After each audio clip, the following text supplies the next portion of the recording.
Livre audio. Apprenez à connaître le poisson.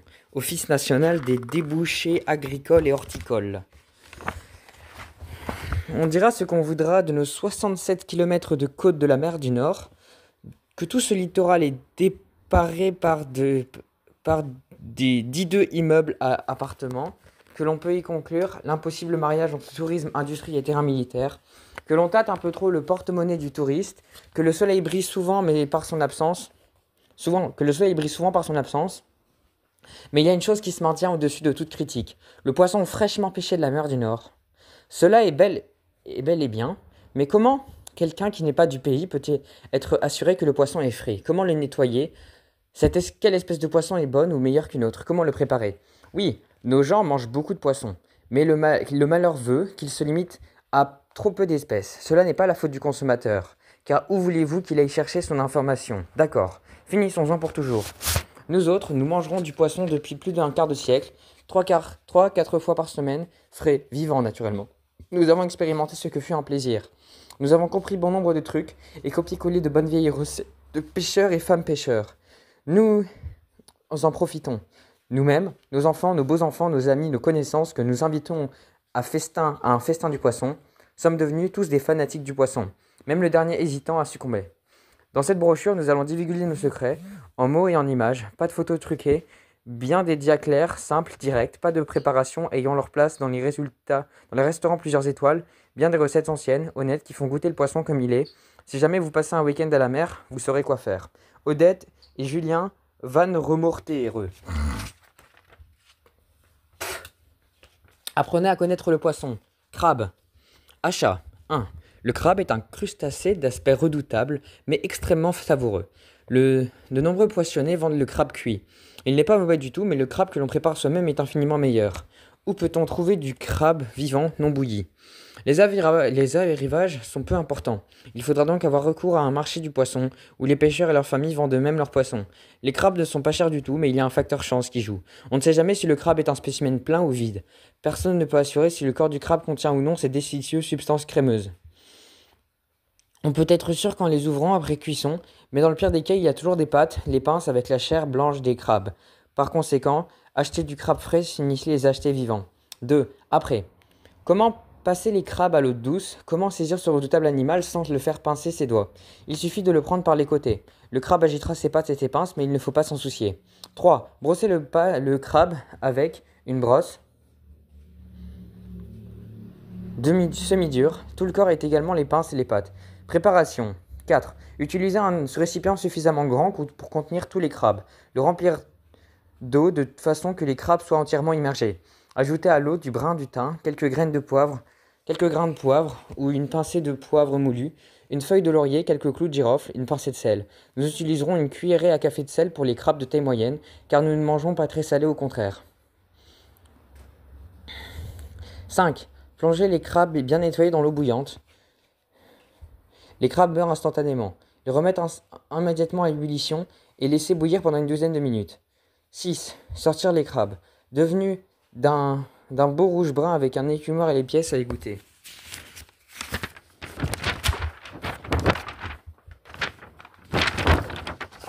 7.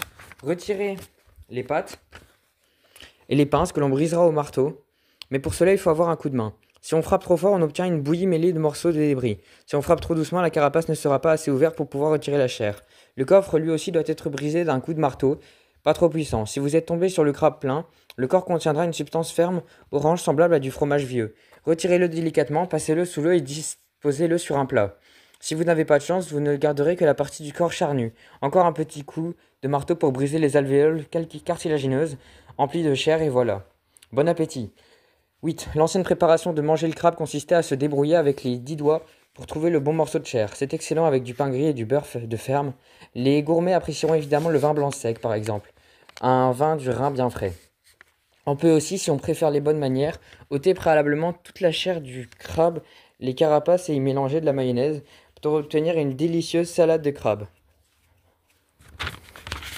Apprenez à connaître le poisson. La roussette. Achat.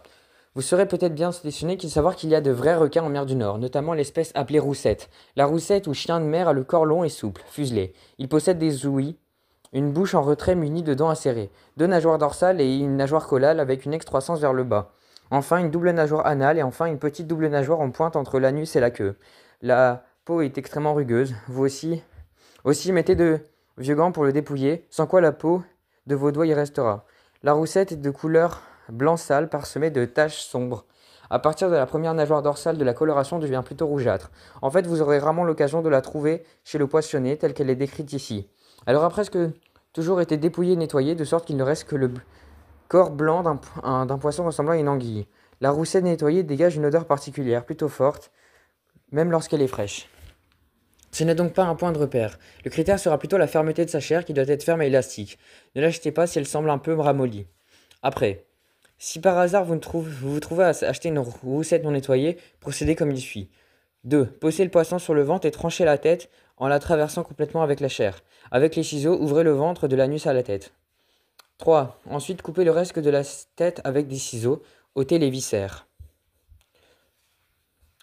4. Pour débarrasser le poisson de sa peau, reposez-le sur le ventre et coupez la peau de la tête, ou plutôt de son emplacement, à la queue.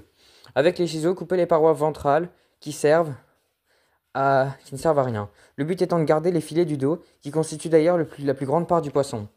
6. Détachez de quelque peu la peau à la hauteur des ouïes. Tirez-la en direction de la queue. Il est généralement impossible de l'arracher d'un seul coup. Mais n'oubliez pas de vous protéger les mains. Ne faites donc pas comme sur la photo. Enfin, ouvrez le ventre jusqu'à la queue afin de retirer le grand vaisseau sanguin tout contre l'arrêt dorsal. Voilà l'essentiel du travail de nettoyage. Il vous reste donc un corps de poisson semblable à celui d'anguille. Détaillez ces tronçons d'environ 5 cm de long. Rincez-les à plusieurs reprises pour faire disparaître toute trace de sang. 7. Préparation.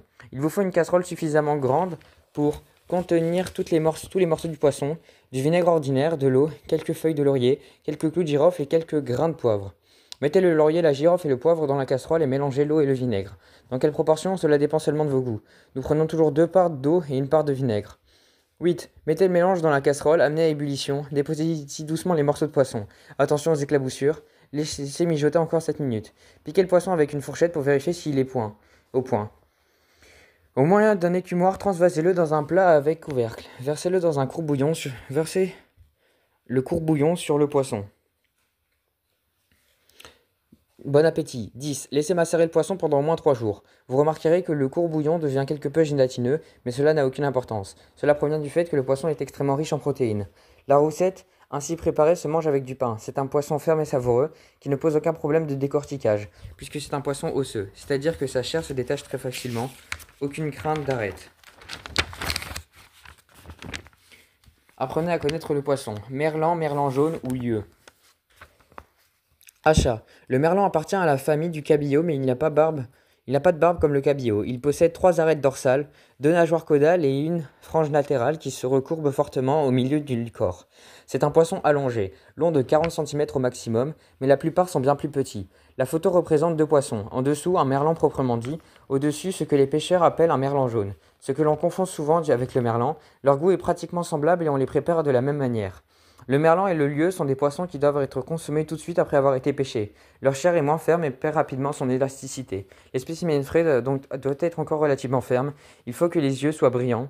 Les pêcheurs affirment que le merlan est très facile à digérer et c'est pourquoi il est recommandé aux personnes ayant des problèmes de digestion. Après, 2. Tout d'abord, tranchez la tête avec un couteau de cuisine bien aiguisé, ensuite incisez le ventre jusqu'à l'anus. 3. Videz le poisson. 4. 5. Coupez les nageoires caudales avec ciseaux. Nettoyez la cavité centrale. Il y a notamment une membrane foncée à l'intérieur ainsi le long de l'arête de membrane assez blanche assez solide qui recèle pas mal de vaisseaux sanguins. Éliminez soigneusement, éventuellement avec des ciseaux et un petit couteau. Rincez plusieurs fois pour éliminer tout le reste du sang.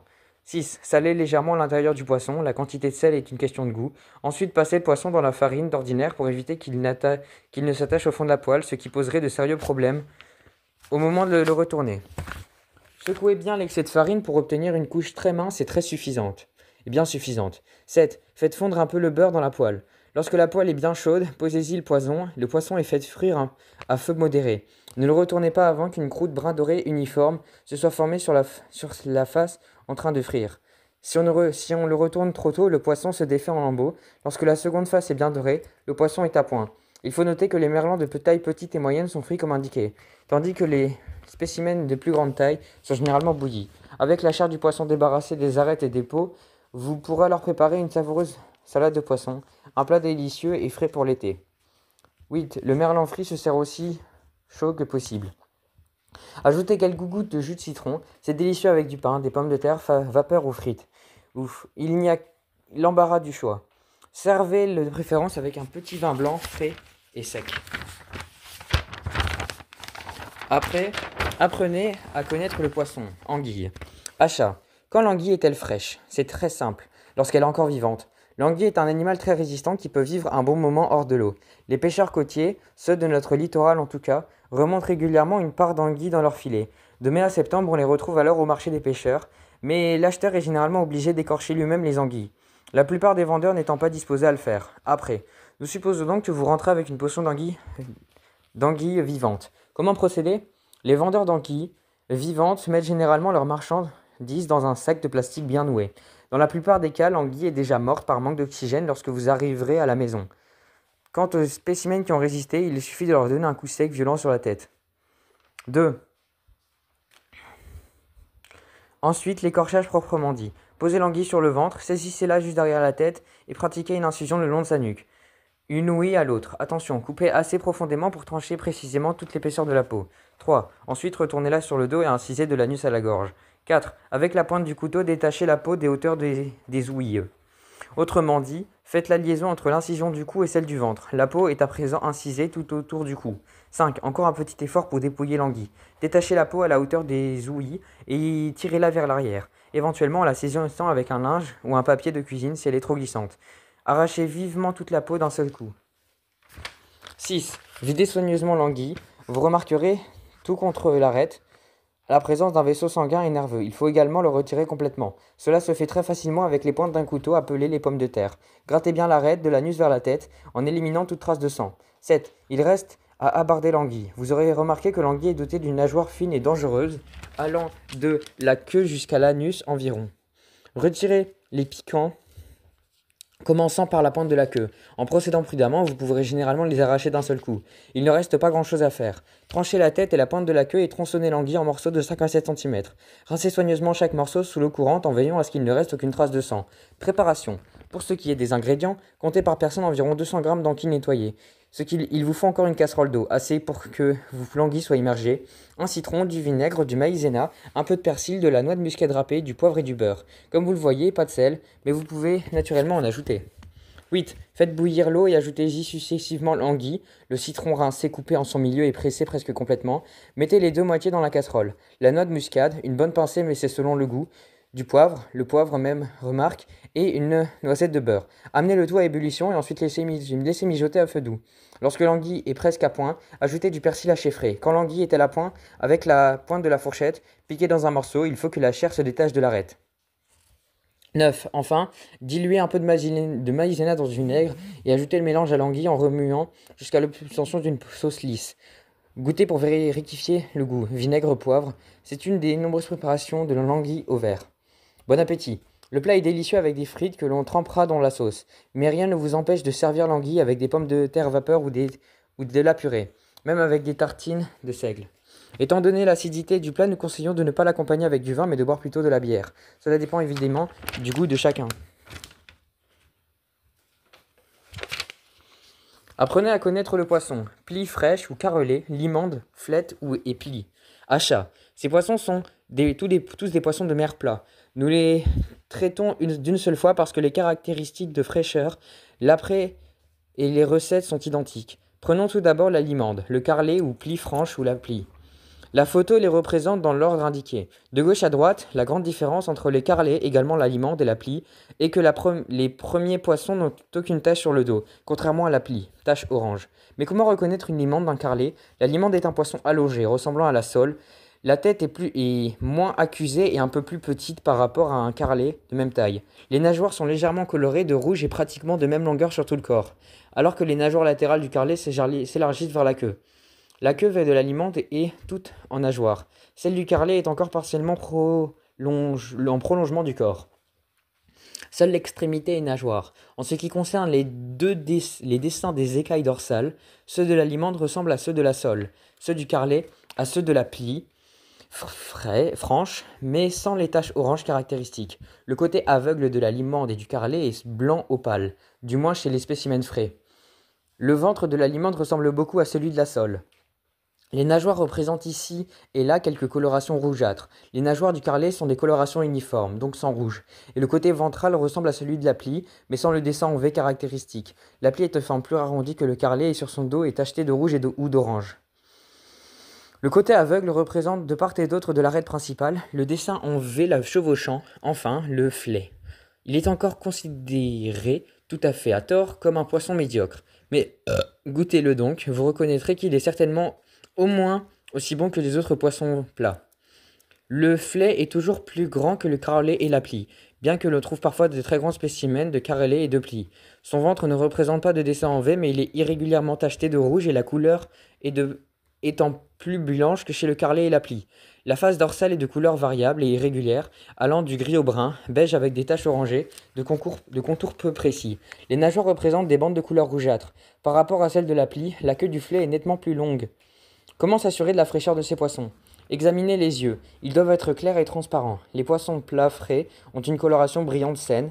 Les ouïes sont bien rouges. La chair est ferme donc élastique. Pressez-le donc du doigt. La période idéale pour déguster la plie va de mai à décembre. C'est alors qu'elle est de grosse taille. La saison du flet et du carrelet dure un mois de plus.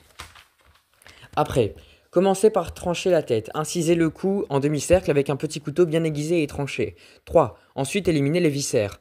Parez le poisson, c'est-à-dire coupez successivement au ciseau les nageoires latérales et caudales.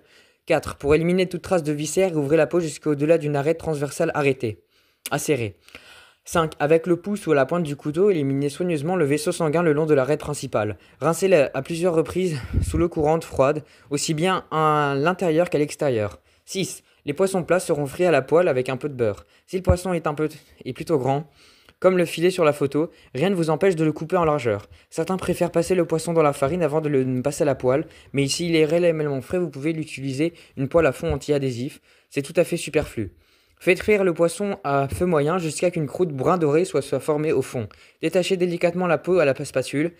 Salez le poisson du côté déjà frit. Le poisson salé préalablement se détache au moins aisément de la poêle. Bon appétit. 7. Servez brûlant le poisson pris brun doré. Vous pouvez le déguster avec du pain ou avec des sauces bouillies ou une sauce au beurre, ou encore avec des frites. Pour vous se débarrasser des arêtes, posez le poisson sur le ventre, détachez prudemment la peau au dos. De la pointe du couteau, éliminez les franges des petites arêtes latérales. Pratiquez une incision de la tête à la queue et détachez la chair en faisant glisser les lames du couteau le long des arêtes vers l'extérieur. Apprenez à reconnaître le poisson. Le turbo. Achat. 1. Le turbot est l'un des poissons les plus délicats de la mer du Nord, hélas, aussi l'un des plus chers. C'est un poisson plat qui peut atteindre un poids de 18 kg. Mais de tels géants sont plutôt rares. C'est un poisson qui repose sur le côté droit, aussi sur son côté gauche. Ils sont placés où sont placés les yeux. Et d'une couleur foncée, il possède des dents très pointues, des yeux exorbités, son corps est losange et tout à fait dépourvu d'écailles. On pourrait peut-être le confondre avec la barbue, parfois aussi appelée turbolis, mais cette dernière est plus allongée et d'autre part la nageoire dorsale du turbo se recouvre en losange arrondi. Au milieu du corps, contrairement à celle de la barbue. En été, on trouve régulièrement du turbo frais pêché à l'étal des pêcheurs. Quand est-il frais? Lorsque les ouïes sont bien rouges. Il faut donc les entrouvrir lorsque le poisson n'a pas été nettoyé et gelé en mer. Lorsque le corps est lisse et glissant, n'achetez jamais de turbo sec. Après, tenez le poisson plus ou moins sur le côté et tranchez la tête avec un couteau bien aiguisé. Il faut que l'incision soit semi-circulaire, sans quoi vous perdrez trop de chair. Avec des ciseaux, coupez les nageoires sans oublier la queue. 3. Sortez les viscères ainsi que le vaisseau sanguin le long de l'arête principale. 4. Enfin, rincez le poisson à l'eau froide. Préparation. Il existe de très nombreuses préparations. Il est souvent bouilli. Il nous faut pour cela une casserole d'eau suffisamment pour couvrir tout le poisson, de poivre et d'oignon, du brin de persil, quelques feuilles de laurier, quelques clous de girofle et du sel de mer. Mettez tous ces ingrédients dans l'eau froide, coupez l'oignon en tranches et assaisonnez selon le goût. Amenez à ébullition et ajoutez délicatement les morceaux de turbo. Laissez bouillir quelques instants, puis baissez le feu et laissez pocher à petit bouillon. Assurez-vous que le turbo est à point et en le piquant avec la pointe d'une fourchette. Il faut qu'un petit morceau de chair se détache. 5. Retirez le turbo au moyen d'un écumoire et disposez-le sur un plat. 6. Entre-temps, vous aurez préparé la sauce. Il vous faut pour cela une petite casserole de beurre, quelques cuillerées de farine, un œuf, des crevettes pelées, à peu près 100 grammes pour 4 personnes, sel, poivre, gruyère râpé, une petite boîte de concentré de tomate et un peu de courbouillon filtré. Faites fondre un petit peu de beurre dans la casserole, ajoutez-y des crevettes et laissez cuire à feu moyen, versant dans un bol. Préparez ensuite un roux blanc et faire fondre une motte de beurre et tout en tournant avec la spatule ou le fouet, ajoutez la farine. Tout en continuant de remuer, ajoutez le courbouillon jusqu'à que la sauce soit suffisamment épaisse. C'est une question de goût, ajoutez le concentré de tomate et remuez bien au fouet. 7. Ensuite, ajoutez les crevettes écuvées, saupoudrez de la sauce de gruyère râpée, ajoutez-y un jaune d'œuf et remuez bien. La sauce est ainsi prête et peut être versée dans la saucière. Le turbo reposant sur le plat sera nappé d'un peu de sauce. Bon appétit. 8. Il va de soi que le plat doit être servi très chaud. Si le poisson est prêt avant la sauce, vous pouvez le laisser quelques minutes dans le courbouillon chaud. Disposez-le sur le plat de service. Ce plat délicieux se sert avec des pommes bouillies ou de la purée de pommes de terre. Il s'accompagne de vin blanc sec robuste, un chablis, un meusot, un Saint-Véraud ou un vin sec de la Loire ou du Rhin. Apprenez à connaître le poisson barbu. La barbue est un poisson plat qui peut atteindre 60 cm de longueur et se trouve dans les mers d'Europe. Comme le turbo, il repose sur le côté droit, poisson gaucher. Il ressemble au turbo mais sa forme est plus ovale, le turbo est plutôt en losange. Ses nageoires ont pratiquement partout la même longueur, alors que celle du turbo se recourbe au milieu. Sa longueur est variable, du gris au brun. Sa longueur est variable, du gris au brun.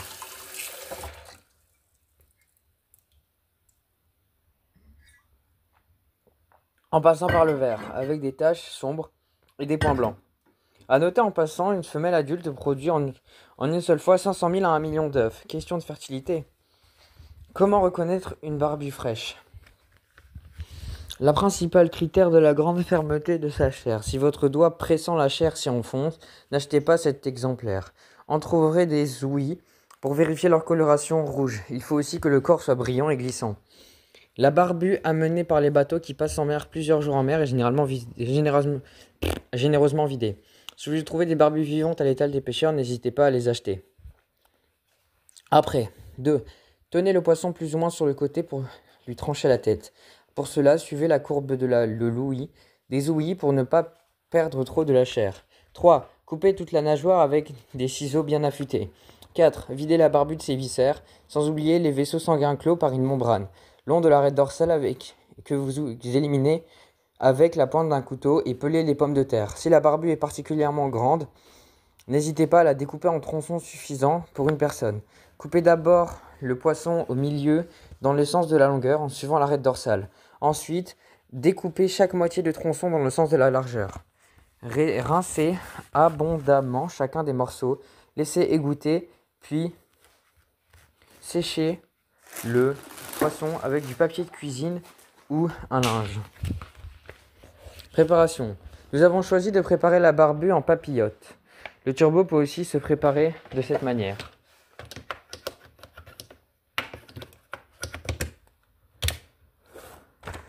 Pour cette recette, nous avons résolument rompu avec l'opinion fausse à notre avis, selon laquelle le poisson ne se consomme pas les légumes. Nous accommodons donc la barbue avec une couronne de légumes. C'est délicieux et très sain. Il nous faut pour cela du papier alu, de l'huile de table, des tomates pelées, des carottes détalées en petits morceaux, du persil, quelques jeunes oignons, du thym frais, beurre, poivre, sel et romarin. Prenez une feuille de papier alumineux suffisamment grande pour pouvoir contenir une portion de poisson. Enduisez d'huile de table la face où reposera le poisson. C'est généralement la face brillante de la feuille.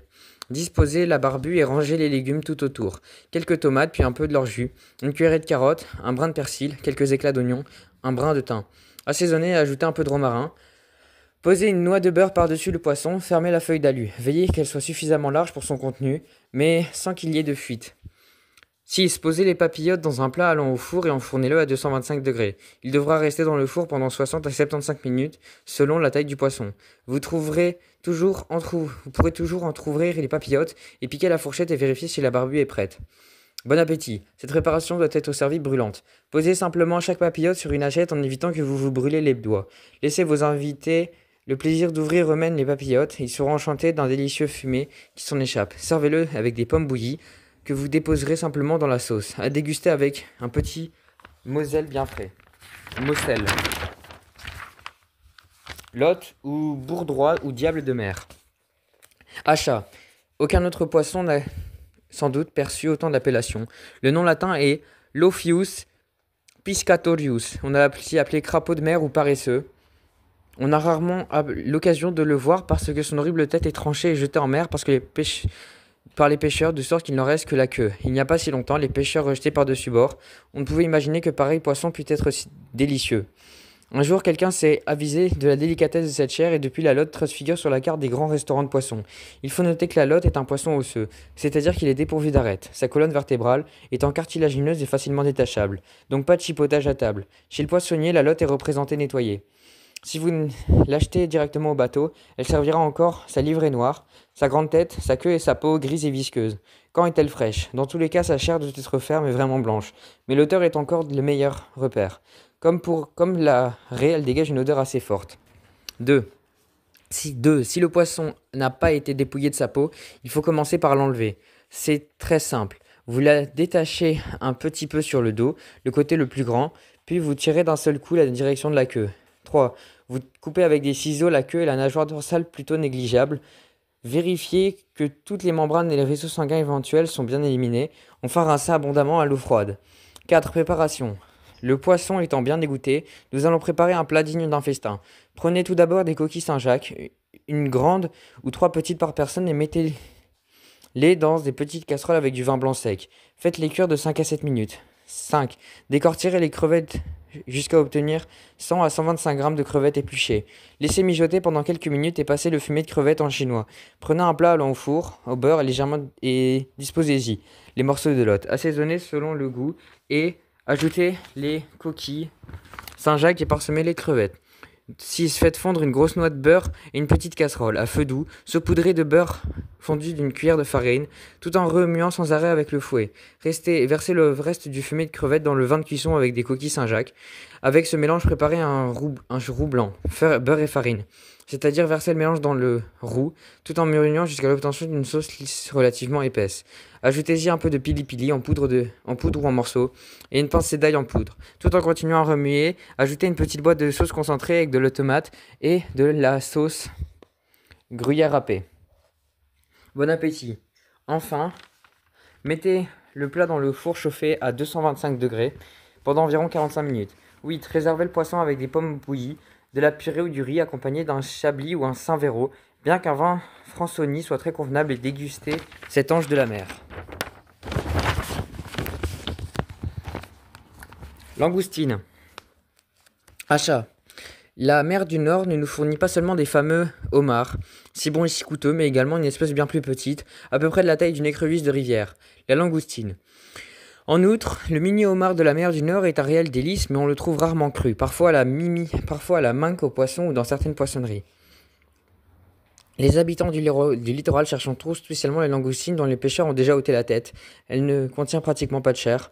Elles sont orangées par-dessus et plus claires en dessous. Ce sont donc le corps de petites langoustines. Quand sont-elles fraîches?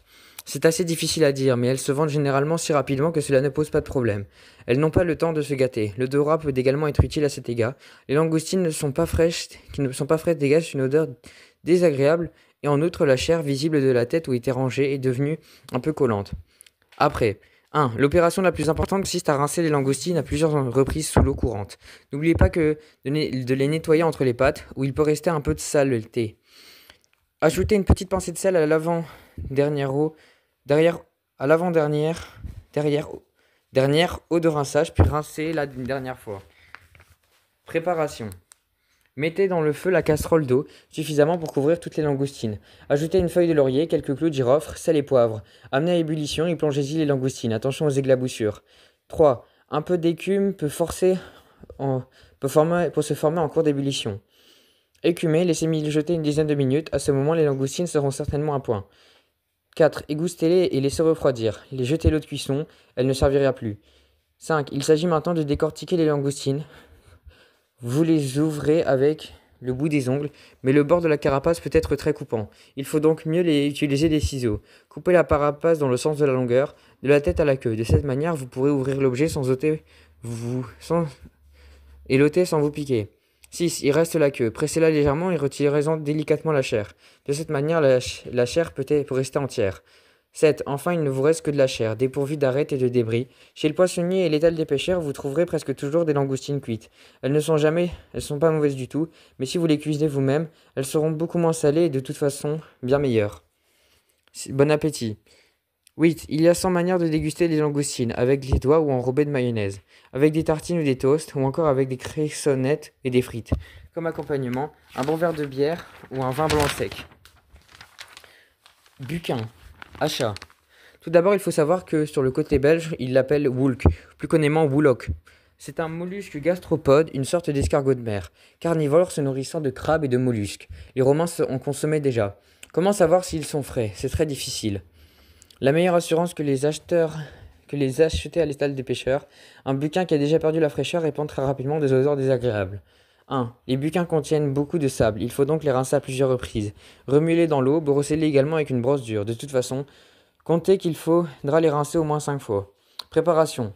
Prenez une casserole et remplissez-la d'eau de façon à immerger complètement les buquins. Ajoutez-y quelques feuilles de laurier, un brin de thym, une bonne pincée de sel, environ 2 cuillères pour 1,5 litre d'eau. Un peu de poivre, quelques tours de moulin. 3. Amenez-le à ébullition et mettez-y doucement des buquins. Durée de cuisson une demi-heure. Laissez-les frémir dans l'eau pendant tout ce temps. 4. Versez dans la passoire et laissez-les refroidir. Bon appétit. Comment dégeler le butin de sa jolie mais solide maison? Il faut un peu de patience et beaucoup de délicatesse. 5. La cuisson a quelque peu fait déborder le buquin. Avec une fourchette, piquez le mollusque jusque sous la membrane cornée qui renferme l'entrée de sa coquille. 6. Retirez lentement l'animal de sa coquille par un mouvement tournoyant, suivant la spirale de la coquille. Vous avez toutes les chances de sortir le buquin sans le briser. 7. Éliminez la membrane cornée non comestible. Beaucoup de gens rejettent également l'extrémité sombre. Les buquins forment un plat savoureux, un peu coriace, dégusté avec une grosse tartine beurrée. Accompagné d'un verre de bière, c'est un vrai plat de pêcheur. Poisson séché. Achat. Les vacanciers le connaissent bien. Ces petits échafaudages de poissons ou les grappes de poissons séchés se balancent dans le vent. Mais comment manger ce poisson séché? Seule une minorité de touristes s'y risquent. Et pourtant, le poisson séché peut être délicieux. Voyons comment préparer nous-mêmes le poisson séché. C'est étonnamment simple. Les poissons qui se prêtent au séchage sont les carlets et le merlan, dont nous avons déjà traité. Appelez de préférence des grands spécimens assez grands, 20 à 25 cm de longueur. 2. Il se limite à éliminer la tête et les viscères. Toutes les nageoires peuvent rester à la place. Pour le carlet, retirez également une petite membrane ventrale. Rincez soigneusement et laissez égoutter. 3. Préparez une saumure. Les ingrédients sont très simples. Un grand bol d'eau, du sel, marin de préférence, et une pomme de terre qui sert à mesurer la teneur en sel. Mettez-la dans l'eau, elle coule. Ajoutez du sel en agitant de temps en temps jusqu'à que la pomme de terre flotte. À ce moment, la saumure sera suffisamment salée et vous retirez la pomme de terre. Les poissons reposeront dans un bol pendant 24 heures. 4. Ensuite, jetez la saumure et laissez égoutter les poissons dans une passoire. 5. Prenez un bout de ficelle et nouez-la solidement avec des simples nœuds autour de la queue de poisson, en la tendant au fur et à mesure. Voilà, c'est tout. 6. Suspendez les poissons pour les sécher, de préférence en plein vent. Combien de temps devront-ils sécher? Il dépend de notre goût. Les uns préfèrent un poisson sec comme le liège, les autres aiment autant qu'ils sont encore un peu tendres. Essayez d'en éloigner les mouches. 7. Lorsque le carlet, donc pas le merlan, est sec, vous pourrez encore le presser, suivant une vieille tradition du pêcheur. Vous entassez les carlets l'un sur l'autre, vous les emballez dans un morceau de papier brun et vous placez sous un objet pesant, par exemple quelques gros livres. Laissez-le un jour ou deux retirer du papier et bon appétit. 8. Comment manger ce poisson séché? Pour le merlan, on arrache la peau et on détache la chair de l'arête. Pour le carré, on le coupe dans la longueur en plein de petits morceaux. 9. Vous ouvrez chaque morceau en tirant sur le long couté. La peau se détache tout simplement, ne jetez pas en arrière. On arrête. Elles sont enrobées d'une couche de graisse phosphorée extrêmement savoureuse, nutritive, saine et riche en vitamines. Ne vous gênez pas pour sucer les arêtes. Oui, 10. Le poisson séché se consomme avec du pain de seigle, du froment et un bon verre de bière. Ou encore avec un petit verre d'alcool blanc. Crevettes. Achat. Inutile de décrire les crevettes. Ce délicieux crustacé est d'ailleurs à l'honneur du festival de la crevette à Oostdijnkerk en juillet, dont le point culminant est le grand cortège des crevettes. On achète presque toujours des crevettes bouillies, ce qui caractérise leur fraîcheur. Lorsque vous faites glisser d'une main à l'autre une poignée de crevettes, il faut qu'elle reproduise un bruit sec et claquant en s'entrechoquant. N'achetez jamais de crevettes molles ou collantes. 1. Voyons comment bouillir vous-même les crevettes. Si vous manquez si vous trouvez au littoral, ne manquez pas d'acheter les crevettes crues. Par exemple, lors du prochain festival de crevettes et l'une des charrettes des pêcheurs. Après, il faut d'abord les rincer abondamment sans ménager l'eau car elles contiennent beaucoup de sable. Éliminez en même temps des petits crustacés, l'algue, petits poissons, laissez goûter. Préparation 2. Cuisez les crevettes à l'eau salée, n'en faites surtout pas une saumure. Les crevettes salées sont moins brillantes et surtout difficiles à décortiquer. Nous n'utiliserons pas plus de 3 cuillères à soupe de sel pour environ 1 kg de crevettes. Jetez les crevettes dans l'eau bouillante et laissez frémir pendant quelques minutes. Pas plus, jusqu'à qu'elles aient une jolie couleur rose caractéristique. 3. Passez-les au tamis. Si vous devez les cuire plusieurs fois, il ne faut pas renouveler l'eau à chaque fois. Il suffit de rajouter un peu d'eau fraîche et de sel. Il est très important de bien laisser refroidir. Secouez-le de temps en temps. Ensuite, c'est la corvée du décortichage. Cage. Tenez la tête entre le pouce et l'index d'une main, la queue et le pouce de l'index de l'autre main, pressez la crevette puis tirez dans l'autre sens. Il faut acquérir le tour du main. Bisque de crevettes. Prenez une casserole pleine d'eau, mettez-y les têtes de crevettes, rincez une dernière fois, n'ajoutez ni sel ni épices. Laissez bouillir 5 minutes. 5. Pêchez les têtes de crevettes avec l'écumoire. 6. Passez le bouillon au chinois ou à travers un linge posé dans une passoire. 7. Préparez un roux blanc. Faites fondre une motte de beurre et parsemez-le de farine de pluie jusqu'à l'obtention en remuant sans arrêt, jusqu'à l'obtention d'une masse crémeuse épaisse, sans cesser de retourner vers ces îles bouillon de crevettes à feu moyen. Il faut que la bisque ait une consistance à votre goût. Ajoutez-y le contenu d'une boîte de concentré de tomate, ou mieux encore un coulis de tomates fraîches, mixées. Bon appétit. 8. Dans la soupière de service, mettez les crevettes décortiquées, un jaune d'œuf et du persil haché. Versez-le par-dessus la crème fraîche jusqu'à ce que le fond du récipient soit enfin recouvert. Mélangez du fouet, enfin versez-y de la bisque, roux plus bouillon plus tomate. Poivrez selon vos goûts et remuez, puis parsemez d'un reste de persil haché. 9. Servez dans des assiettes bien chauffées ou dans les bols. Si vous voulez éteindre le feu de votre gosier, faites-le avec un petit jeune genièvre frais. C'est délicieux avec une bisque de crevettes. Alose. La lauze est un poisson ayant quelques analogies avec le hareng. À maturité, elle peut atteindre 70 cm et 3 kg. Étant autrefois très connue en Europe, elle remontait des rivières pour y frayer. Mais la population l'a fait disparaître en beaucoup d'endroits. De temps à autre, nos pêcheurs en prennent quelques-uns dans leur filet. Sur notre littoral, on l'appelle méivis. Le poisson est un peu plus large ou un peu plus long si vous préférez que le hareng, et il est surtout reconnaissable aux taches noires sur son dos. Le hareng ne présente pas ces taches. Quant à son goût, la lauze est à mi-chemin entre le hareng et le maquereau. Sa guerre est plutôt ferme et elle présente beaucoup d'arêtes. La lauze fumée est très bonne. On la retrouve rarement chez le poissonnier, le seul endroit où vous pourrez la trouver est le marché aux pêcheurs, Wistrap. Lorsqu'elle est fraîche, elle brille comme du vif argent. Ses yeux sont limpides et sa tête est longue. Pressez sa chair, il faut qu'elle soit ferme. Après, 2. Il faut ôter la tête, tenez le poisson un peu sur le côté et inciser derrière les ouïes. 3. Ensuite, coupez toutes les nageoires, également la queue, avec un petit couteau et ou des ciseaux. 4. Ouvrez le ventre et retirez toutes les viscères. 5. Coupez également le bord du ventre afin de faciliter le nettoyage et le rinçage. 6. Le nettoyage des restes de sang peut sembler du chipotage, mais cela vaut la peine. Il faut que le ventre soit parfaitement propre. Rincez abondamment, égouttez et séchez avec du papier de cuisine. Préparation.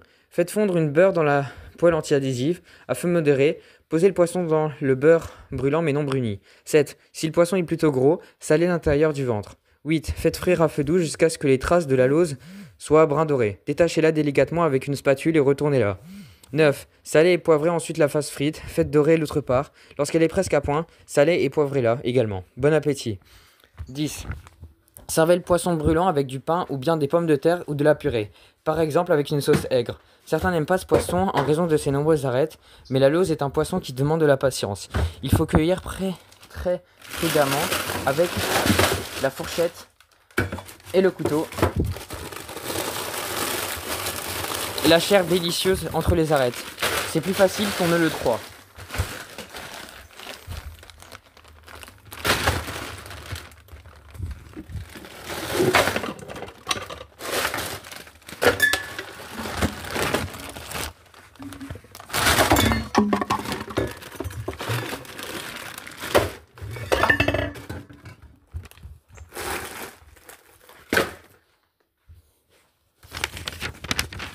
En chantier? Non.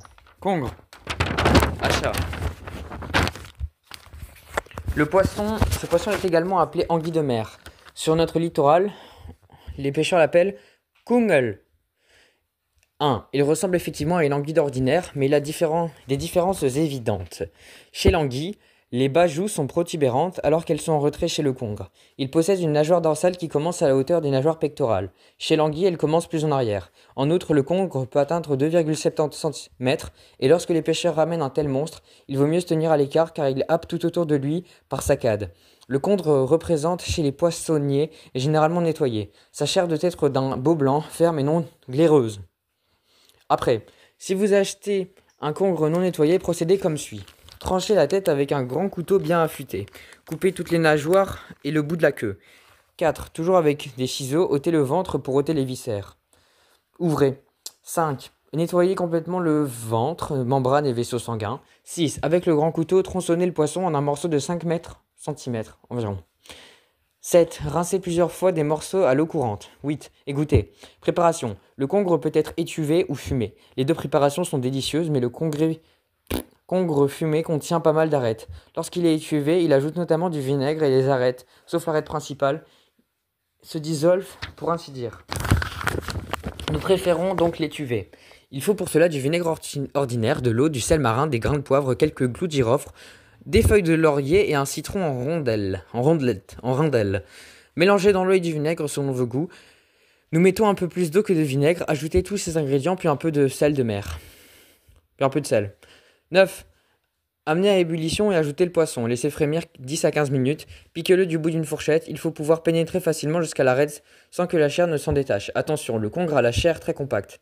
10. Lorsqu'il est à point, mettez-le dans le plat à couvercle et recouvrez les morceaux du court bouillon. Refermez et laissez mariner quelques jours. Bon appétit. 11. Ce temps passé, le congre est suffisamment imbibé du liquide de cuisson et il se mange froid, avec du pain gris par exemple. 12. La chair est très blanche et fibreuse. Et comme nous l'avons dit, il n'y a pas à chipoter avec les arêtes. La peau qui se détache facilement ne se mélange généralement pas. Achat. Grondin rouge et grondin au riz. Examinons tout d'abord l'aspect de ces poissons. En effet, ils peuvent être tantôt rouges, tantôt gris, mais ces couleurs peuvent varier en fonction des fonds où vivent les grondins. Leur nom provient de l'espèce de grognement qu'ils peuvent faire entendre au sortir de l'eau. Il y a également d'autres variétés de ce genre tringle, notamment le tringle hybragio, qui est rouget camard, ou le tringle lyre, qui sont eux aussi de couleur rouge. Cela peut prêter à confusion.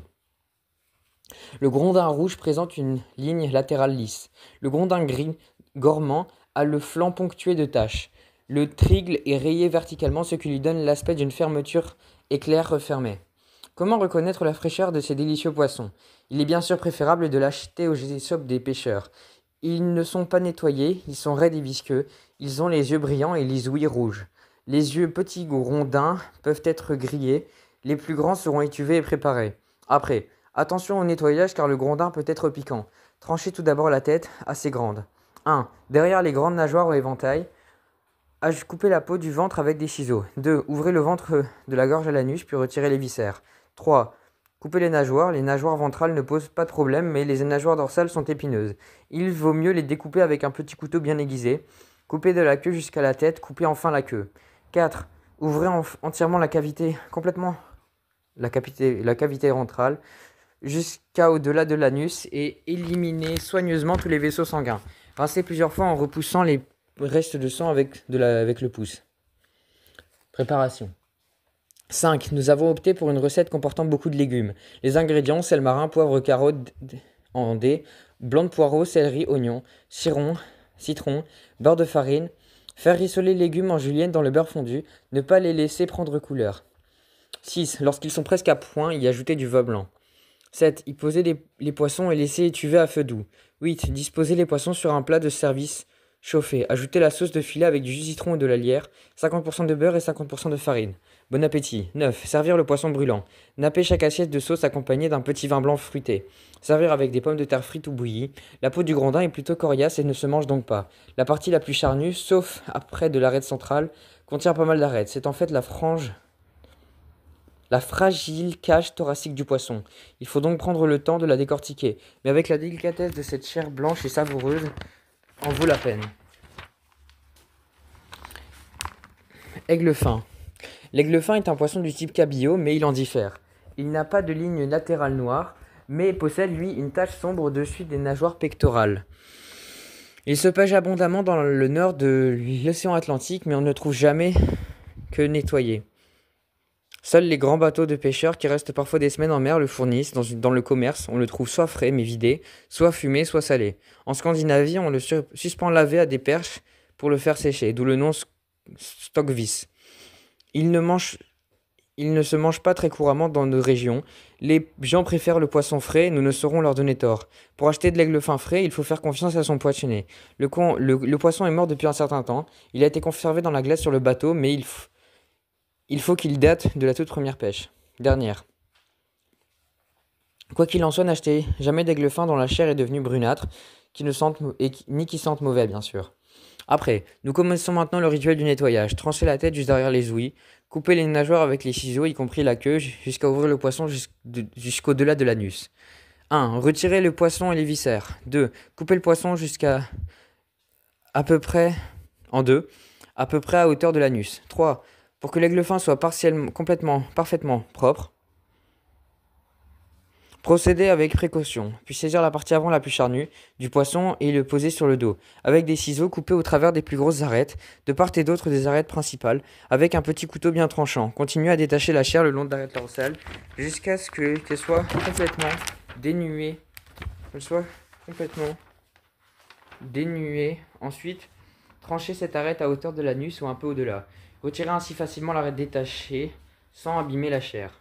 4. Rincez abondamment à l'eau froide et laissez égoutter. 5. Préparation. Faire bouillir le poisson dans une eau légèrement salée et poivrée. L'aigle fin ne doit pas cuire longtemps. Il suffit généralement de l'amener à ébullition et de le laisser reposer quelques instants. Lorsqu'il est cuit, le laisser égoutter et refroidir. Ensuite, le dépouiller de sa peau et de toutes ses arêtes. Répartir la chair dans les coquilles ou les plats individuels allant au four. Saupoudrer le poisson de crevettes décortiquées bien fraîches. Pour préparer la sauce qui nappera le poisson, faire fondre une bonne noix de beurre dans la poêle. Ajouter de l'eau, ou mieux, un court bouillon à la tête de crevettes et les assaisonner. Mélanger petit à petit tout en remuant. Incorporer le beurre mélangé au liquide brûlant jusqu'à obtenir une sauce lisse. 7. Napper le poisson jusqu'à ce qu'il soit bien recouvert. Enfin, jetez un peu de gruyère râpée sur les coquilles et faites gratiner au four. Bon appétit. 8. Lorsque le poisson et le fromage blanc est doré, servir immédiatement, c'est-à-dire brûlant, et une très belle entrée à servir du vin blanc, frais et léger. Apprenez à connaître le poisson, le flétan. Achat. Le flétan est le plus grand des poissons de la famille de la plie dans l'Atlantique Nord. On a ramené des spécimens de 2,70 mètres et pesant 270 kg. Un tel monstre ne pourra évidemment pas se loger dans nos casseroles et c'est pourquoi nous nous contentons d'un petit exemplaire, mais qui atteindra quand même encore 40 cm. Le flétan est un poisson très ferme, riche en protéines, avec des ventres blancs, nacrés et le dos vert olive. À de rares exceptions près, vous ne le trouverez que nettoyé. Choisissez donc un dont les ouïes sont très rouges et dont la chair soit bien ferme. L'odeur doit elle aussi être ferme, être fraîche. Et les nageoires non desséchées. Le poisson est souvent salé et fumé. On trouve le flétan épais, du flétan plat et les filets de flétan. Le flétan fumé est très bon avec du pain. Nous avons opté pour une de nos propres recettes. Tout d'abord, tranchez la tête avec un bon couteau. 2. Coupez également toutes les nageoires, aussi bien latérales que caudales. 3. Retirez soigneusement les vaisseaux sanguins de la cavité ventrale. Ensuite, coupez le poisson en tronçons, rincez plusieurs fois et à eau froide.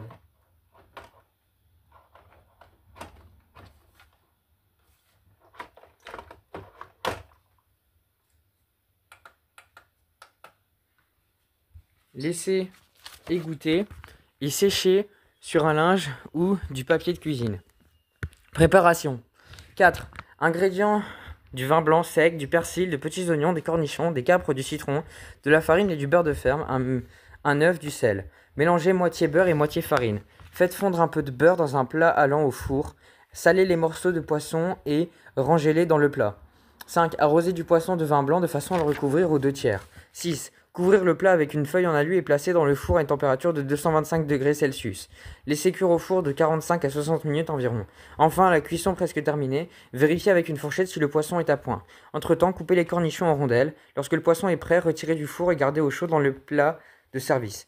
Versez le jus de cuisson dans une petite casserole. 7. Ajoutez petit à petit du beurre, mélangez et remuez la sauce avec du fouet. Ajoutez un jus d'un demi-citron ou plus, selon le goût, et bien mélanger la sauce. 8. Ajoutez des petits oignons, des cornichons et des capres, et enfin réchauffez un jaune d'œuf battu.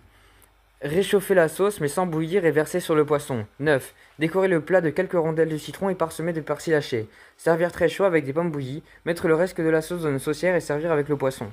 Ce plat s'accompagne très bien d'un vin blanc sec. Attention, le flétan est un poisson très lourd et nourrissant. Un seul morceau suffira même à un gros mangeur. Il ne faut donc pas surévaluer les proportions. Morue. La morue est un jeune cabillaud pêché près des côtes, surtout en automne et en hiver. En cette période, on le trouve facilement au marché des pêcheurs et d'une rivière côtière. Comme les petits bateaux de pêche ne restent qu'en mer qu'une seule nuit, vous avez beaucoup de chances de trouver de la morue fraîchement pêchée. Les caractéristiques de la fraîcheur sont la limpidité des yeux, le cabillaud qui louche n'est pas frais, la coloration rouge claire des ouïes. En trouverez-les donc. Il faut aussi, lorsque vous saisissez la morue par la queue verticalement, qu'elle se tienne raide, pour ainsi dire droite sur sa queue. La morue se trouve dans toutes les dimensions d'une livre à 10 kg et parfois plus. Les exemplaires les plus lourds se vendent en morceaux, les plus petits peuvent être étuvés, mais la morue au four est particulièrement succulente. Voir recette ci-après. 2. Tranchez la tête avec un couteau bien aiguisé. Coupez jusqu'à sentir l'arête dorsale sous la lame. Retournez le poisson et recommencez. L'arête se brise facilement. 3. Ouvrir le ventre et retirer les viscères. 4. Avec des ciseaux, coupez les nageoires dorsales, ventrales et caudales. Voilà pour le gros travail. 5. Ensuite, la finition. Éliminez soigneusement tout le reste de viscères adhérents à l'intérieur du ventre, notamment les vaisseaux sanguins contre l'arête dorsale. Il vaut mieux ouvrir avec des ciseaux. 6. Ensuite, repoussez le vaisseau avec des pouces. Attention aux piqûres en pressant en direction de la tête. 7. Plongez le poisson dans l'eau et rincez-le abondamment avec un petit couteau. Grattez les restes du sang là où c'est nécessaire. Laissez égoutter. Préparation. 8. Prendre un plat allant au four et suffisamment grand pour contenir le poisson à préparer. Beurrez le plat, disposez le poisson assaisonné, pelez quelques tomates et une poignée de petits oignons blancs pour en garnir le plat. Ajoutez ensuite la noisette de beurre sur les poissons et enfournez le plat à une température de 200 degrés. Le temps de cuisson du poisson dépend évidemment de sa taille et de son épaisseur. Une morue d'une livre devra rester au four pendant 30 à 45 minutes. À l'intervalle régulier, mouillez le poisson avec la sauce qui se forme au fond du plat. Vérifiez avec une fourchette si le poisson est à point. Il faut qu'elle glisse aisément dans la chair. Bon appétit. 9. Servir la morue avec le plat et de cuisson, bien chaude, avec pureté des pommes de terre. Prévoir du citron pour les amateurs. La sauce faite de jus de citron, avec de jus de cuisson, de beurre et de jus de tomate est légère et délicieuse, accompagnée du vin du Rhin ou d'un verre de bière. Aucun problème avec les arêtes. La morue n'a qu'une seule arête dorsale, facile à éliminer. Les quelques arêtes du thorax se détachent très facilement. Les moules. Achat. Bien sûr, nous ne croyons pas que nous devions encore expliquer à nos compatriotes ce que sont les moules. Ce mollusque que l'on trouve surtout dans les eaux froides et réellement répandu est connu d'une présentation plus précise est inutile. La moule comestible est bleu-noir et pour les spécimens à croissance rapide. La couleur est plus bleue que la couche extérieure et partiellement dévorée lorsque les moules ont vécu l'une sur l'autre. Elles sont souvent couvertes de petits crustacés. Lorsque la moule meurt ou est déjà morte, elle s'ouvre. Le solide muscle obturateur n'est plus en état de maintenir les valves l'une sur l'autre. C'est déjà un indicateur clair en ce qui vous concerne la fraîcheur. N'achetez jamais des moules lorsque vous voyez que plusieurs sont ouvertes. S'il y en a quelques-unes aux coquilles ouvertes, ce n'est pas grave, il ne faut pas exagérer. D'autre part, les moules fraîches peuvent et doivent avoir un relent de mer. Les spécimens qui ne sont pas frais distillent une puanteur nauséabonde. Après, 2. Souvent on peut acheter les moules nettoyés. La plus grande partie des saletés, algues, les coquillages est déjà enlevée. Mais fréquemment il restera une barbe, une touffe de filaments solides, avec lesquels la bête s'est fixée sur les pierres ou sur ses congénères. 3. Enlevez des barbes éventuelles, brossez-les encore une fois. Alors vient le rinçage. Si vous voulez éviter que le sable qui se trouve à l'intérieur des moules se mette à grincer entre vos dents, il n'y a qu'un remède, rincer et encore rincer. Renouvelez l'eau après chaque rinçage. Tout juste avant le dernier rinçage, vous pouvez ajouter une bonne poignée de sel aux moules. Les pêcheurs prétendent qu'elles crachent ainsi leur saleté. Donc les laissez un moment dans l'eau salée. Finalement, elle est encore rincée une dernière fois et mettez-les dans une passoire. Préparation. De quoi avez-vous besoin? Une casserole suffisamment grande pour contenir toutes les moules, quelques oignons, du persil, du poivre et du vinaigre. 5. Découpez les poissons en rondelles, mettez-les dans les casseroles et ajoutez-y le persil nettoyé. Versez un bon filet de vinaigre et mettez sur le feu moyen. 6. Laissez étuver jusqu'à que les oignons soient glacés. Disposez les moules par-dessus les légumes. Donnez quelques tours de moulin à poivre. Les moules aiment le poivre. Amenez à ébullition à feu vif. 7. Bien remuer les moules pour celle du dessus et l'occasion de se trouver au fond de la casserole. 8. Les moules sont à point lorsque les coquilles s'entr'ouvrent et que la chair est bien raidie, soit après quelques 5 minutes. Goûtez s'il le faut. Bon appétit. Quelques manières simples de servir les moules. 9. Avec une sauce au beurre, faire fondre un peu de beurre dans une petite passoire et verser des moules dans chaque assiette. Avec des frites et du pickles, on n'utilise pas découvert. C'est une coquille de moule qui en fera office. À déguster avec un bon verre de bière. Encore un conseil, s'il reste des moules cuites, ne les jetez pas. Retirez-les de la coquille, mettez dans le bocal et recouvrez-les d'un mélange d'eau et du vinaigre. Selon les goûts, voilà les moules marinières qui seront délicieuses avec du pain gris. Hareng. Achat. Le hareng est sans doute le poisson le plus populaire. Aussi sert-il, inutile de décrire, le hareng peut être plein ou vide, c'est-à-dire que les femelles peuvent porter des œufs et des mâles laitances ou laites. C'est donc pendant la période précédant la saison du frais. Notre prochaine recette y sera consacrée. Vide signifie donc dépourvu de frais ou laitance. Le hareng plein est meilleur, il se retrouve en automne ou en hiver. Quand est-il frais? Le grand critère est la couleur de sa tête. Si la coloration dominante est le vert, très bien, mais si la tête est brune et brun-rouge, il ne faut pas l'acheter. Le hareng frais représente d'ailleurs des flancs au ventre argenté brillant. Après, l'habillage du hareng est relativement simple. Il faut d'abord trancher la tête, ensuite ouvrir jusqu'à l'anus et retirer les viscères. Couper queue et nageoire avec les ciseaux. Le hareng porte une robe de lentilles écaillée. Il faut l'écailler en grattant avec le sens tête-queue avec un petit couteau. Avec ce gros travail le fignolage, pressez doucement le pouce le long de l'arête dorsale pour éliminer le reste de sang et la membrane sombre à l'intérieur du ventre.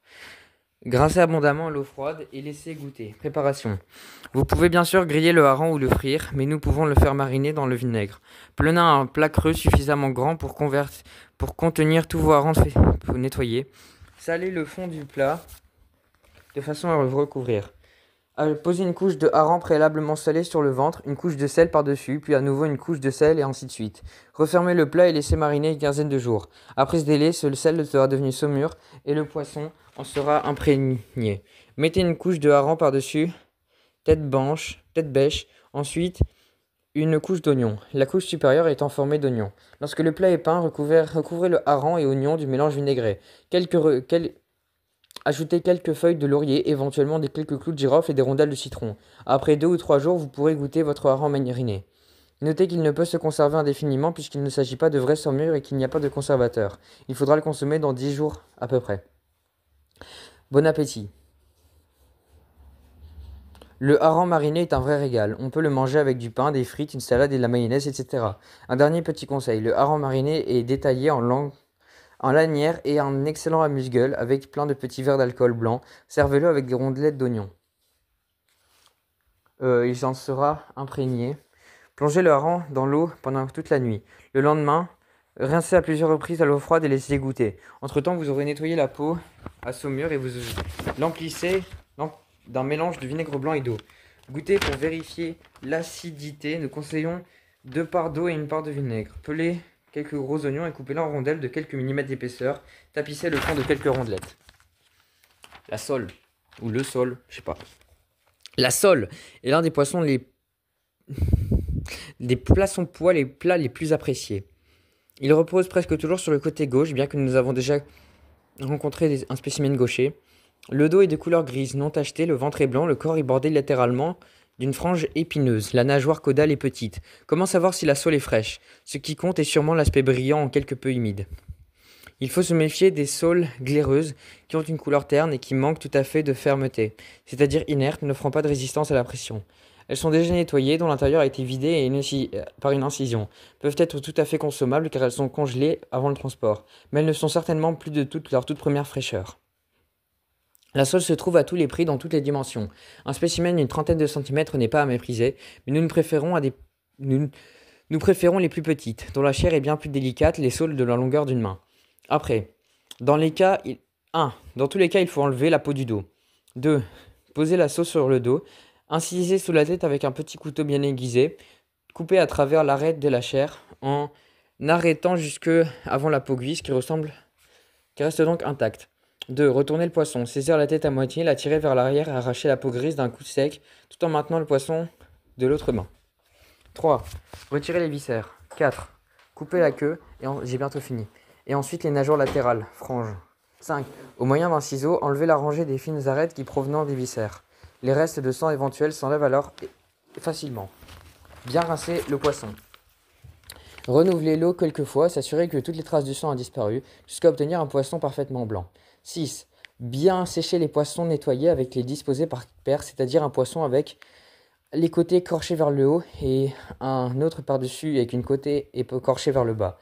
Une paire de soles est donc composée de 2 poissons reposant l'un sur l'autre vers le côté écorché. Salé suivant le goût. 7. Faites fondre du noix de beurre dans la poêle.